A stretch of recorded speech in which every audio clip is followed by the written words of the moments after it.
Hello, future Cardinals. Welcome to Summer Orientation 2020 virtual style. Thank you so much for joining us today. My name is Rachel Pridgeon, and I'm the Director of Student Involvement and Transition Programs. We've set up these webinars to give our incoming students and their families the tools they need to be successful as they gear up for the fall semester. These webinars will be held live throughout the summer, and the recordings will be available on the orientation website, which is northcentralcollege.edu/orientation.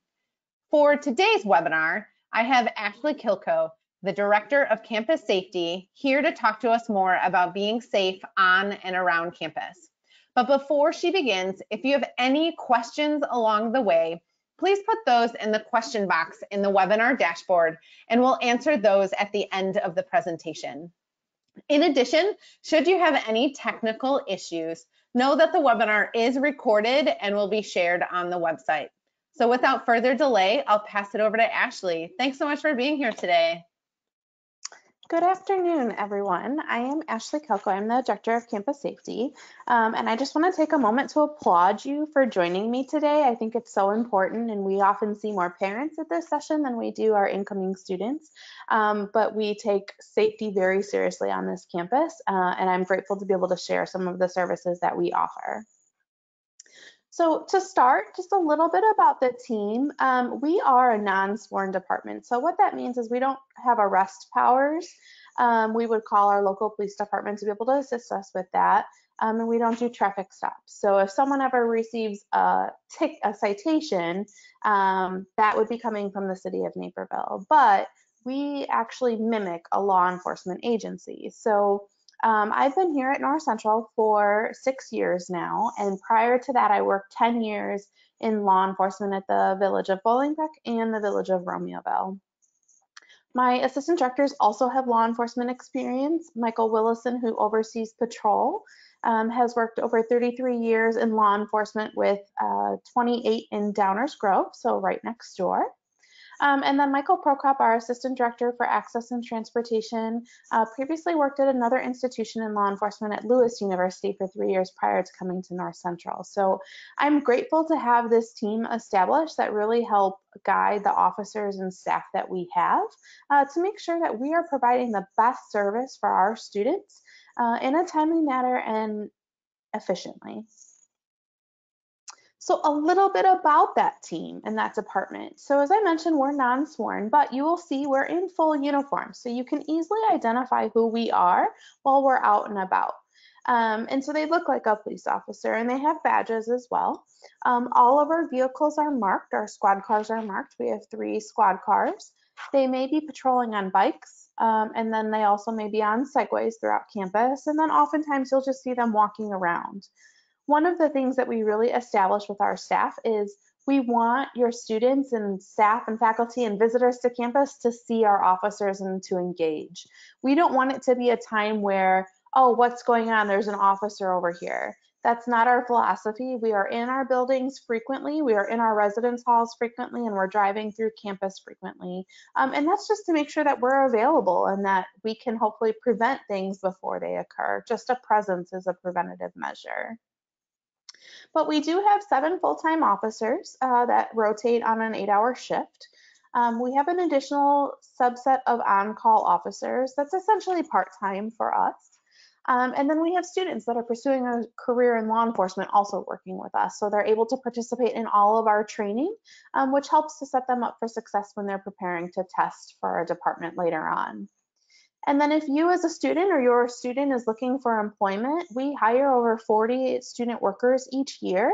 That may be helping us in the office setting, greeting folks and entering data to the switchboard, which is the college's main number. So students can sometimes work on homework and answer the phone while doing that. We have some red bikes that I'll get into in a little bit, but they can help service bicycles for us and issue those out. And then shuttle drivers. So we have a program that I'll talk about briefly as well, where students can drive a vehicle and get paid to do that. So we have a lot of really great opportunities to be able to work with us. So a little bit about our officers, because I think it's really important to understand that they go through a rigorous process before they're being able to be on shift. And so that training is done annually. It's done in an onboarding process, and we partner with the Naperville Police Department, the Naperville Fire Department, and several law enforcement training agencies that we send folks to. And we also bring those individuals to campus to train. So our field training program essentially means once they start, before they can be released on their own, is over 120 hours just to be able to make sure that they understand the basics and know what to do in an emergency response. They do attend the law enforcement classes that I just mentioned, and we are trained in a fire response and safety and security, including active shooter. Medical emergencies is one of our common responses, and so they're all first aid certified, CPR and AED, to be able to respond in the moment. More recently, we've done a Stop the Bleed, which is a little bit of a continuation from active shooter. So it's things that you can do in the moment to stop a bleed. But they're trained in tourniquets and things like that. They also go through a rigorous process for crisis intervention. So we want to make sure that our students that are having some trouble with mental health get the help that they need while being treated with respect. And so we go through the crisis intervention training program with law enforcement officers, and then we do our own as well, and we partner with Residence Life and our Dyson Wellness Center on that. Crime prevention is huge, right? As I mentioned, presence is a deterrent, but we really work to educate the campus community on things that they can do. And then it's just the work that we do throughout our shift to be able to create a safe environment. And last but not least, our diversity education. So we want to make sure that everyone is treated fairly and that biases are not taken into account in a type of response. And so that's something that's ongoing. That training is very important to us. We also have a Safe Zone, which is an ally program for LGBTQIA individuals. And so this year, I'm really proud to say that the individuals that have been trained, all of our officers that have been trained, will actually have a pin on their uniform to designate that, so that hopefully can identify to the outside individuals who we're engaging with that they are an ally and they've gone through the training to understand some of the challenges and how we can best respond to support that student. So training is so much fun to me. It's a professional development, it's a learning process, and we continue that throughout the year. So a little bit about some of the services that we provide. So we are on campus 24/7, 365. It doesn't matter. We have staff there now, and we can always be reached by phone, and our offices are open during business hours, but we also can meet a student or an individual and let them into the office after hours. And so we're located in New Hall, which is a residence hall building. It's on the lower level. We share that with Residence Life. And you'll see the entrance on that picture there. We're at 451 South Brainerd Street. We provide safety escorts that we'll talk about. Jump starts. You know, sometimes there's a fear that you might have to drive to campus to help your student because their car died because they only drive it once a week, you know, to go get groceries or do something like that. So we provide that assistance to our students. Room unlocks. I'll tell you, in the first semester that we're here, we do about 700 unlocks. And that's really just people aren't used to carrying their key with them, or they go to use the common bathroom and forget their key. And so it's very common for us to be able to assist with that, and there's no cost. Just give us a call. We're happy to help. We do have a shuttle service that goes to our remote parking lot and retail locations in the Naperville and Aurora area. So if individuals are on campus that don't have access to a vehicle, they can still get the things that they need. We'll stop at like Target, Walmart, and also entertainment options such as the mall and the movie theater. We also have a red bike program. So we have about 230 red bikes. You may have seen them on your tour, you may not, but we issue those out in the fall and then in late spring. We give you the bike, we give you the lock. As long as you turn that in on time and have it properly secured on campus, it's a free program. It's available to residents, to commuters. Our faculty and staff have taken advantage of that too. You get closer to your buildings than you would if you drive. So it's really a great opportunity. And that bike is yours. If you want to take it on the bike paths that are near campus or go on the train and go downtown, you're welcome to it. It's just your responsibility to get that back to us. We do have a lost and found that we'll talk about in a moment. Well-being checks. So very often we get calls because people are concerned they haven't been able to reach their student in a given period of time. And so we'll locate the student. They might have been sleeping, they might be in the library with their phone turned off, and it may be a bigger concern, and we're happy to help in those situations. My recommendation to you and your student is to have a conversation about expectations. How often will you check in with each other? What will you do if someone doesn't answer the phone, and how long will you wait? We're happy to help in any situation, but I think it's helpful to establish those guidelines with your student because sometimes our students are surprised when we're knocking on the door and checking in on them and it's just their phone didn't charge overnight. But it's a good conversation to have before coming to campus.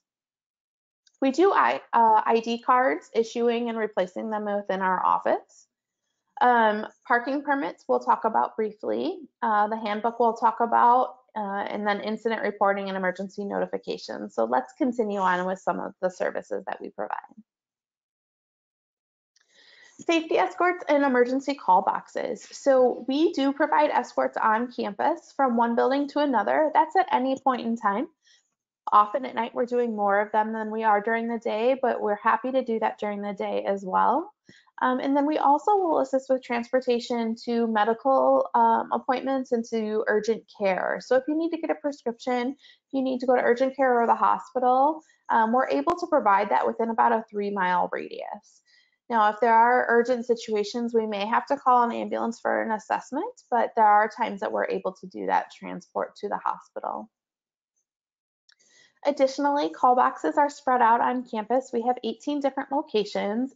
In the picture is just one vision that you may see on campus. Once that button is activated, our officers know the exact location of where that is. So even if someone wasn't necessarily able to talk, officers would be on their way to that location to check in and see what's going on.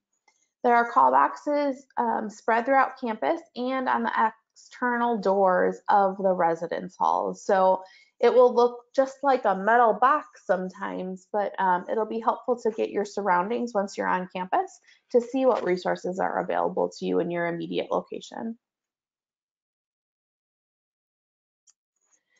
So I briefly mentioned lost and found, and I will tell you, we collect a lot of items. And there's some pictures there that you can see just of a variation of things that we get turned in. One of the things that I would really encourage you to do is document your items and your valuables before you come to campus. Take down the make, model, and serial number of your high value items, such as a cell phone, a TV, a gaming system, a laptop. If those items go missing, we can report them with local law enforcement, but we need to have that serial number and make and model to be able to do that.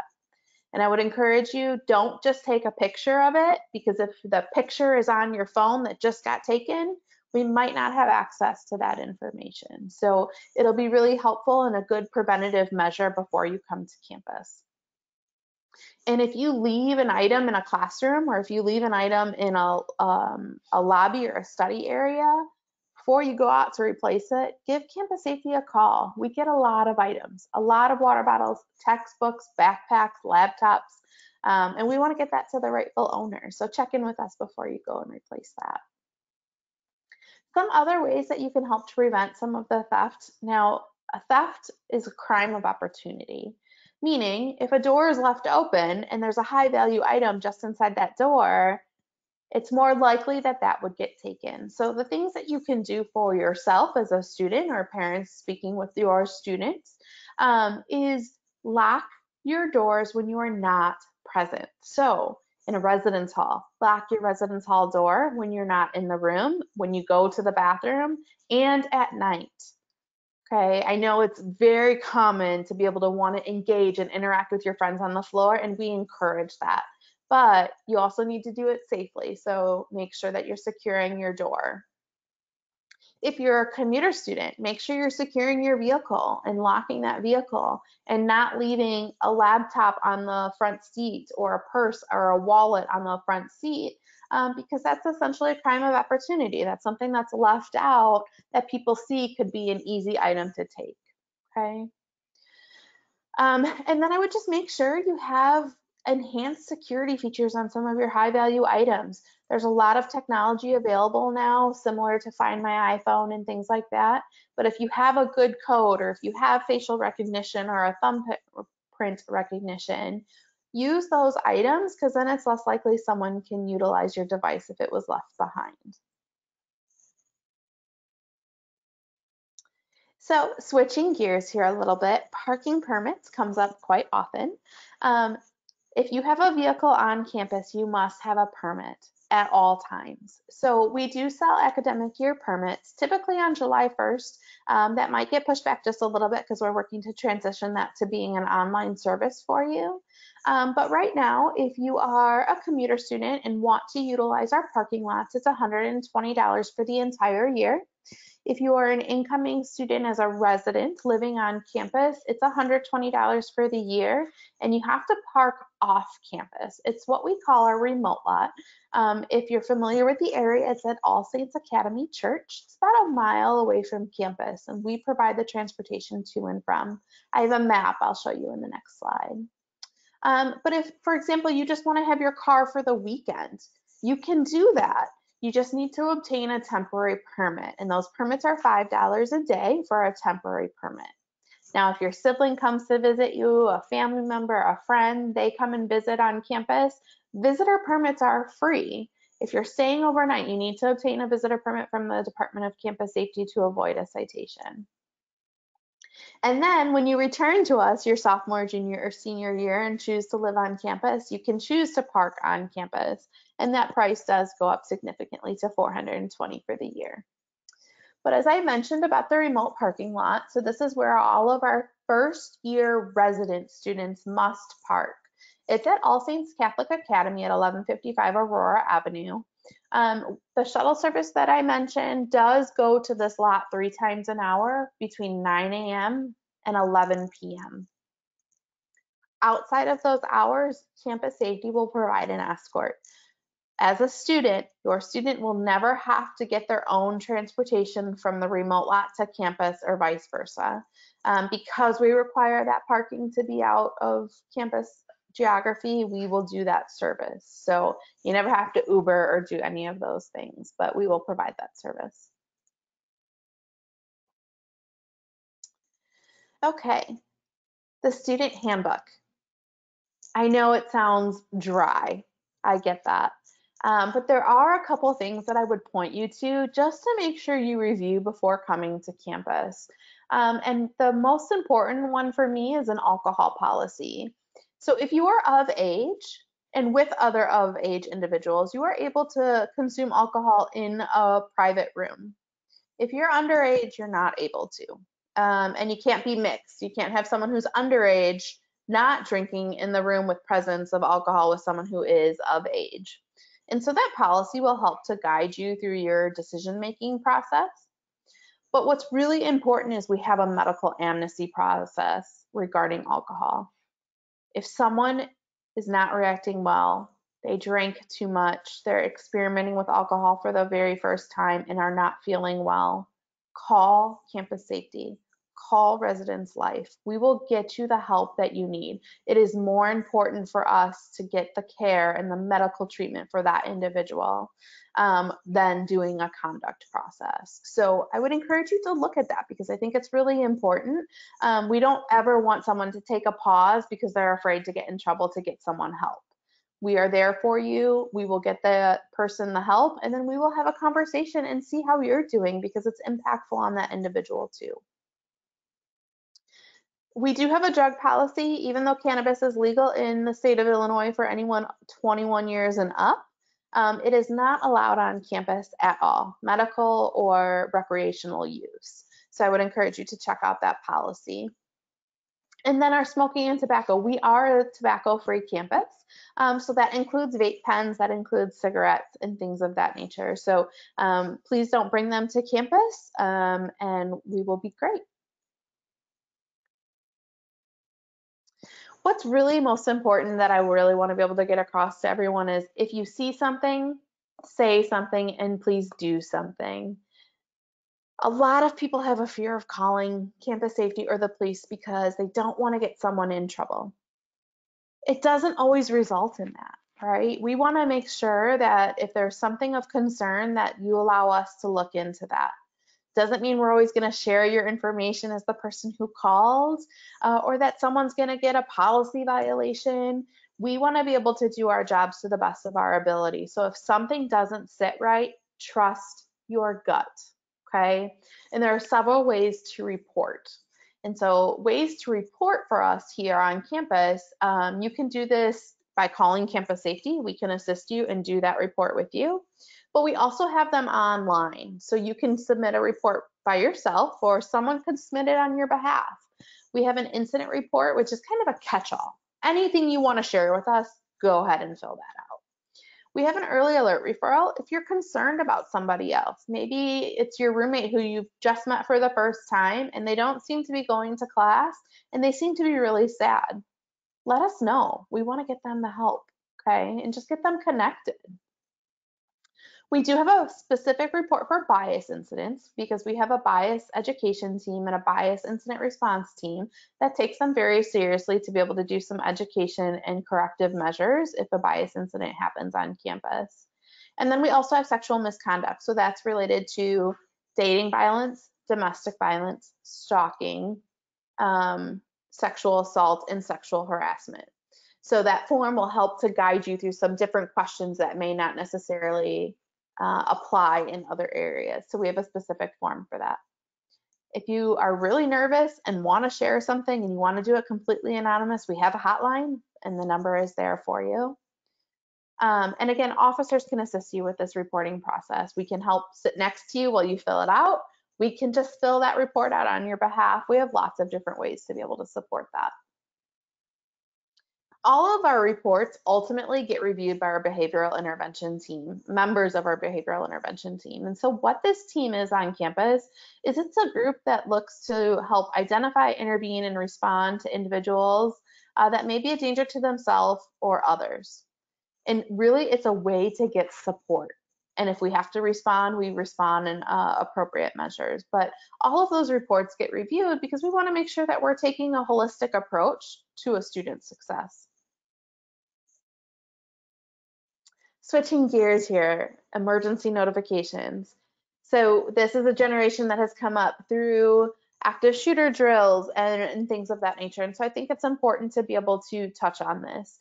Our emergency notification system is called Brave. All students' email addresses are automatically enrolled. If you want to opt into text messages, you'll need to log into our system using your North Central credentials, and you can add up to 3 phone numbers. And so you'll see on the picture, there's only 1 phone number listed under me, but you can have up to 3. And so that system will notify phone call, text message, email, social media. It's a great system. For our commuter students, there is a system through Naperville. It's called Naper Notify. I have some information at the very end of the slides for you that you can take a screenshot of. Naper Notify is a way that the city of Naperville does their emergency notifications. And so it's really helpful, for example, if a bad traffic accident occurred and they're shutting an intersection down, then you'll know in advance if you need to take a detour to campus or going home. But back to North Central's, the items that we have to alert people to emergency notifications. There are website updates, which I'll show you what that looks like. We have an outdoor alert system that we test on the first Tuesday of each month that we can have a customized message on. We have network pop-ups, and then there are bulletins that we'll post in certain circumstances. But you'll see on our website if there are emergency notifications. So for example, the green is something that's scheduled. We knew about it, but there's a change to things happening on campus. And then you'll see right below is what's currently on our website, which is yellow regarding our COVID-19 response. The next level is red, and that would be an urgent situation. And so if there was an emergency situation on campus, I would encourage you to check the website, as we will put accurate and confirmed information there before any other area. So we do have some training opportunities to encourage safe practices on campus. We do have a violent intruder program, which is based off the run, hide, fight method. So some of our incoming students are familiar with ALICE, but we use the Homeland Security run, hide, fight. And it's about an hour-long presentation. Mike Willison does that presentation, and it's superly interactive and fun and engaging and educational, and it applies everywhere. It doesn't just apply to the school. So I would encourage you as a student or your student to attend a session when we're back on campus. We have front desk safety, so we have a lot of students that work at a front desk, so we'll do some education on how to best protect yourself in those situations. We offer training for CPR, AED, and first aid, so we have some students that are lifeguards that need additional certification, and we can do that. We do partner with our athletic training for Stop the Bleed training. We do carry Narcan, and so that's for an opioid overdose, and we can do training on that because Narcan is now becoming more common in common spaces. So, for example, the library or in AED cases throughout the community, you can often find a dose of Narcan in the event of an opioid overdose. So our officers are trained, and we can do training to our campus community. And then we offer self-defense classes as well. So just wrapping up here, I just have a couple more slides before we take any questions. But as an institution, we are required to produce an annual security and fire safety report. It is available online, and what it does is it shows our policies and procedures for emergency situations on campus and how we respond to them. In addition, it has some crime statistics. So it will do a comparison of the last 3 years for very specific subsets of crimes. And that's available for you to review at any time. If you would like a paper copy, you can request that and we'll get that to you. And then last but not least is my resource page. This is something if you would like to screenshot or save, it has all of the important information. As a student, please encourage your students, put Campus Safety's phone number in their phone now. You don't want to be Googling it in a time of need. So please, the main number to reach is 630-637-5911. And the good thing is when you call Campus Safety, you're actually talking to the officer that's going to respond to you. So we don't have a call center or dispatch center. It's the officers that are doing the work in uniform and on patrol that you're speaking with. So they can give you very accurate information and stay on the phone with you as they're driving to your location to meet you. Our office is open during business hours, 8 a.m. to 4:30 p.m. So academic year permits can be purchased during that time. Obtaining an ID can be purchased at that time. But again, officers are here 24/7. So I don't want that to be a deterrent for you. We are located in Newhall on the lower level. You can reach us by email, which is monitored during business hours at the campusSafety@northcentralcollege.edu. And then we do have a Facebook that is very engaging. So if you search for NCC Campus Safety, we do a Safety Tip Tuesday, and then we'll do some additional posts throughout the month. And then at the very bottom is the emergency alert. So RAVE is the North Central system, which your student is already enrolled in via their email. If you want to get text messages, you have to opt in. So you can go to getrave.com. And then if you would like the City of Naperville emergency notification system, you'll want to look up Naper Notify on the City of Naperville's website, which is naperville.il.us.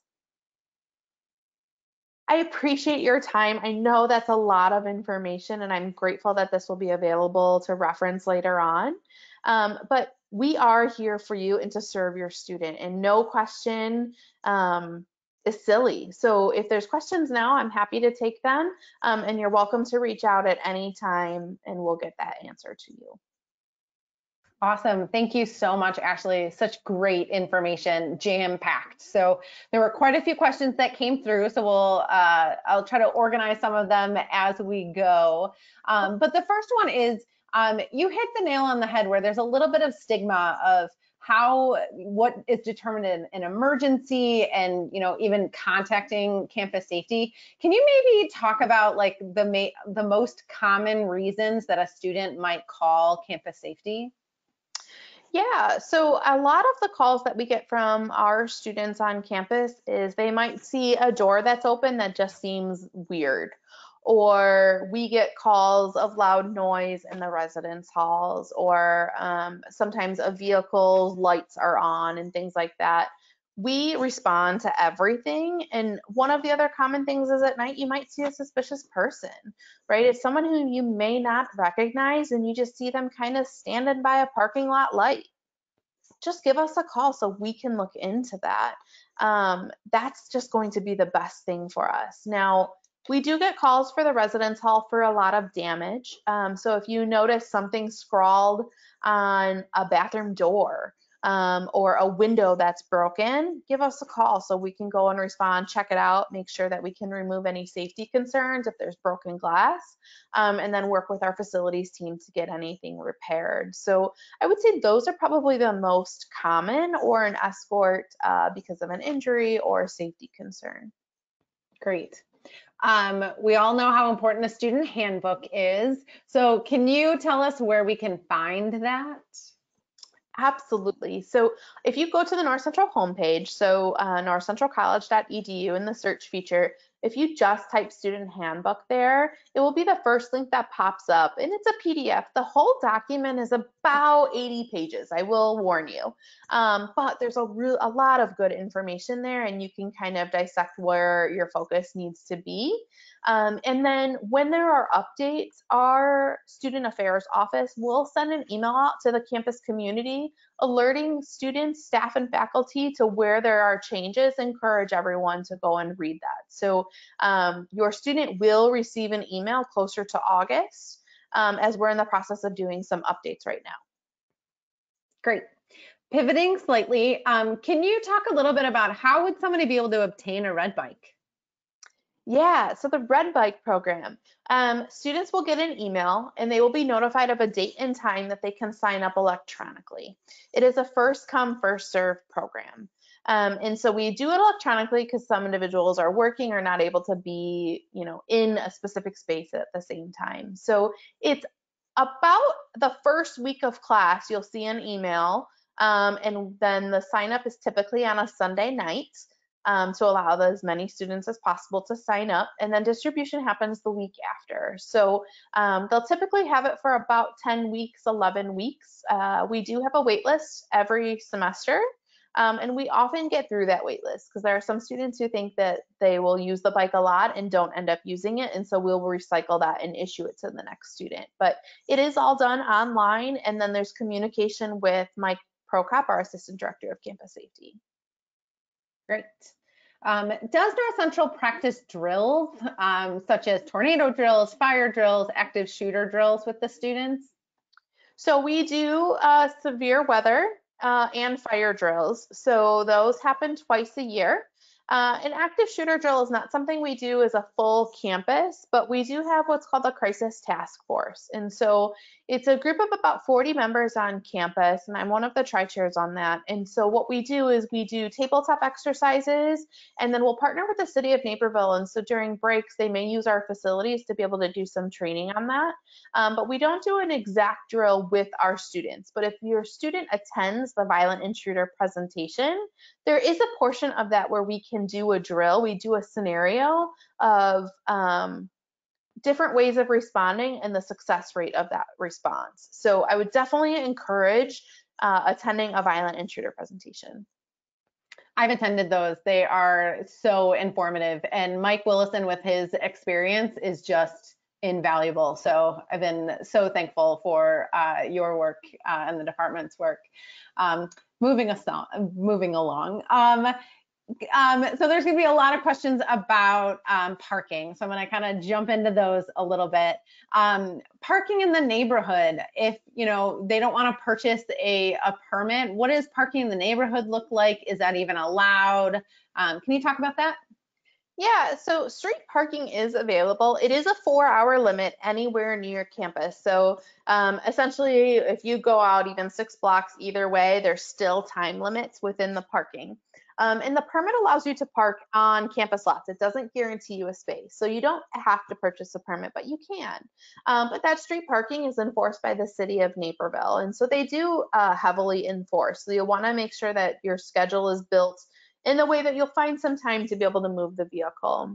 Now, your 8 a.m. class, it's busy. Your 1 o'clock class, it's busy. And so sometimes you kind of have to play pass the car and plan your passing periods to be able to get a spot that's very close to the building. Now, I would encourage you to park on the south end of campus because there's less academic buildings there, so there's less students trying to park. Our central campus is congested. So give yourself some time to find parking. And if you're not good at parallel parking, I would practice this summer. Great. You just mentioned it, but if you could highlight a little bit more, for commuter students, are there allotted spots? Is there a guaranteed spot? How does that work? Yeah, we don't guarantee a space, but we do allocate several parking lots. So our commuters, we just made a significant change for our commuters, and we added 110 spots for our commuters, and it is on the south end of campus. And I would encourage all commuters to look there first, and then leave their car there parked for the day and just walk to your next class. Parking can be a challenge. We are landlocked, but there are really great ways to be able to either carpool. We have the bike program, we have Zipcar, but for our commuter students, we do have spaces. It's just a matter of looking at your schedule and can you manage street parking, or is it best to park once and be there all day? Do parking, you kind of mentioned a little bit, but the parking permits, do those sell out or can they purchase them kind of well into the semester? Yeah, we don't sell out. And so especially for our resident students, I would encourage you to send your student without a vehicle. And then if you decide that it's appropriate to have it, come and purchase a permit. Our commuter students are in a different position that they have to get to and from class. But those permits don't sell out. And again, they are for the academic year. So that $120 will get you through your full first year at North Central with a parking permit. Excellent. So I think those were all of the parking, Emily. So a great question came in about the escort service. What are the perimeter boundaries of that? And let's say you live right off campus or maybe like a couple blocks away. Is the escort service a little flexible to be able to go kind of beyond the campus perimeter? Unfortunately, it's not. So our escorts remain on campus, so academic building to academic building or academic building to residence hall or to your vehicle that's parked on campus. The escorts that are off campus are limited for medical reasons only and within a 3-mile radius. And that's really just to make sure that the staff that I have is there on campus to be able to respond to an emergency. So we want to limit our time away from the main campus. Great. Those were all of the questions that came through. So Ashley, thank you so much for taking the time out today to speak to us. Thank you. I appreciate your attention and time to this. It is so important and I'm grateful for your support. And I look forward to meeting your student and you during Welcome Week. Yeah. And thank you to everyone. Again, I'll reiterate what Ashley just said. Just thank you for joining us. And once again, the recording will be available on the website soon. And I hope you all stay healthy and well. Take care.